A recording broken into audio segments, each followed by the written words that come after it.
Welcome to the MorrowMarriage podcast, guys, and thank you so much for getting a lot of reviews. We're getting so much, I guess, exposure and freedom with you guys getting the message out. And I call it freedom because I have something massive I'm going to announce, but I'm going to wait. I'm not going to tell you yet, that I've been inspired to give to you guys a whole lot of good free shit. Baby, do you know about this? I know about the thing that you're doing on March 18th. Okay, that's it. Yeah, we'll talk about it in a minute because we are ready to rock and roll. But anyways, today I want to talking about the past, guys. We are on episode 78. We are crushing it, guys. Downloads are coming in like crazy, which means you're getting value. So let's give you some massive value today. We're going to talk about why peace is so important in the home. Stop trying to lead and make decisions all the time. You should not be proud if you raised your voice and screamed at them. No matter what. No matter what. I'm Cass. And I'm Kathryn. Why am I allowing him to do this in front of our children? Why am I allowing this to happen at all? You don't get to say whatever you want to a man and push him to the point where he snaps. I might have been a really bad man the other day, but today I went out of my way to be a good man, and she thanked me for it. Is that you always want to act in the direction you want to go. So he is just a paycheck. What about his needs? We're MorrowMarriage. Let's flip divorce statistics with the new marriage. Talking about the past, I wanted to bring this up because it's becoming increasingly common for people to hear Kathryn and me on the podcast, Kathryn and me coaching on calls, or Kathryn and me reflecting back after a conversation that we had where we will express the actual words. I don't think we ever even addressed that. Did we talk about that in the past? Mm-hmm. And then people are blown away. You guys are all blown away. What do you mean you guys didn't talk about it before? Exactly. You guys think that you have to address all your freaking issues. You think that we have to get through it. Well, my wife's stuck in the past, or my husband won't let me live this down. You know, they keep bringing up this example. What you guys need to understand is you're talking about the past, so where do you think you're going to stay? I'm just letting that sink in for a second, and I'm going to repeat it.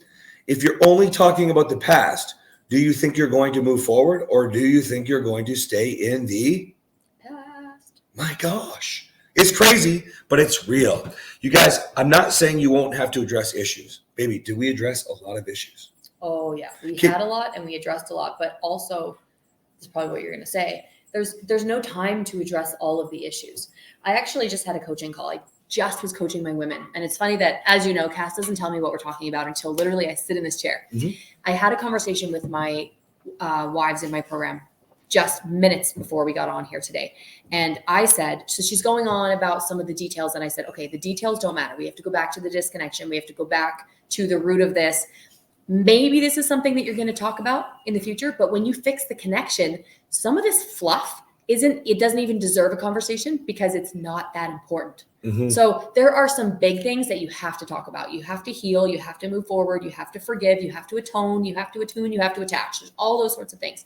But there's some things that might seem big in the moment right now, but when you're connected to your spouse again, guess what? It goes away. Let me give you a really good, I love that, baby. Thank you. And let me give you a really easy example because it's one that rings loud and clear. And it's a topic we cover a lot because it happens. It's not as much as you think, but it's cheating. Okay.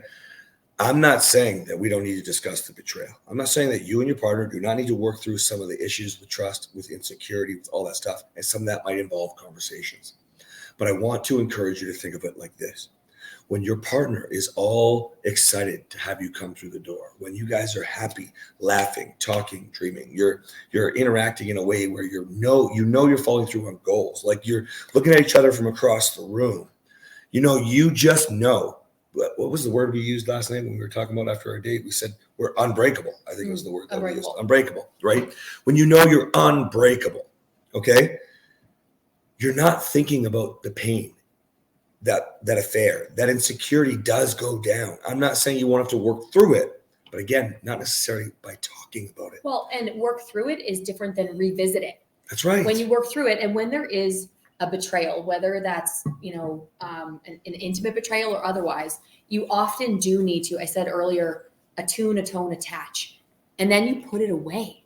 You don't get to continue to bring it up because ideally you've talked about it in a strategic way. It doesn't mean that you just get to have a free for all and yell at each other and scream at each other and use contempt and judgment and criticism. No, you talk about it in a productive way so that you can then both heal. And then when you heal, you put it in a little box and you put it away and you bury it, and it's back then. If something comes up and you have to talk about it again, maybe that's fine sometimes, but mostly you should really put it away and start focusing on the future. If you're focusing on the future, maybe there's a trigger, but a trigger, again, the definition of a trigger is when you think something's happening that's not happening. So you might get triggered by something and you might have to have a quick conversation, get some support from your spouse if it does involve something that was any sort of betrayal. But remember that what's in the past is in the past, and you don't rehash it. You don't dig up the box, open the box, and take everything out of the box. You quickly kill it again. Right. I want to remind you guys, if you're listening to this podcast, that's because you want more for your life and you want to involve the person that's supposedly in your life. If you want to focus on blame and blaming them for the mistakes they've made, you might as well call your lawyer now. I'll save you the money. I'll save you the time. I'll save you the hassle. Just call your lawyer, because that's not going to get you anywhere. Secondary, if you are the one living in the past, start providing structure for the future. Okay. The easiest example I use, and it resonates with every man that joins my program, is simple. Whether you're a yeller or not, by the way.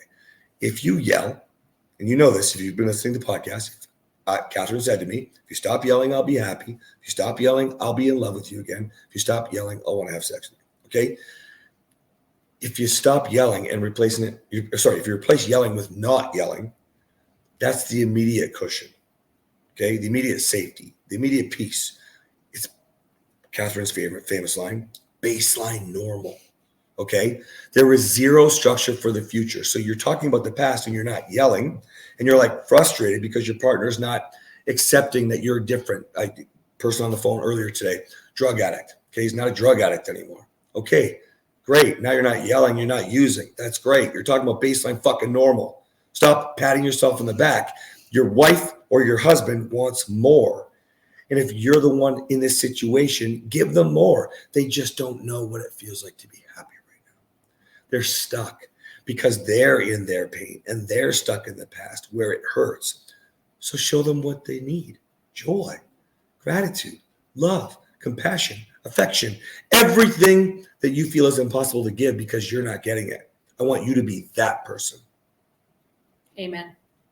Super easy, super short today, guys. Stop talking about the past. Provide structure, step by step, for the future. Now, March 18th. If you're listening to this after the podcast is already debuted, that's okay. It's free for life.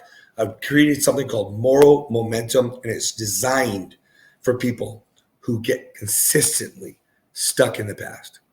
Designed. It's made for you so you can move to the future, and it's going to require an effort on your part so you can lead your spouse. And I'll show you all about it in this free course, 60 days straight free training, delivered, hands down. I want this for you. Guys, it's going to help you in every relationship in your life because it's going to help you lead yourself first. You want your partner to get out of the past? You can't lead them out of the past if you can't lead yourself into the future. I can't wait to deliver it to you guys. All you got to do, follow my Instagram and I'll show you more. Cass Foster Morrow. Let's go get our life. Wait 1 second. I just want to say something really quick because you said bring you into the future, and it reminded me, this is just something funny that you guys will like about me. I used to joke that I drove a DeLorean. That's true. Which takes you to the future. And by the way, what's even more ironic about that is if you know the DeLorean, they needed garbage to and the flux capacitor to get Ooh, to I move. had that Yeah, too. That's right. And I was the garbage, and now look where we are in the future. Yeah, that's a good one. All right. Bye, guys. See you guys.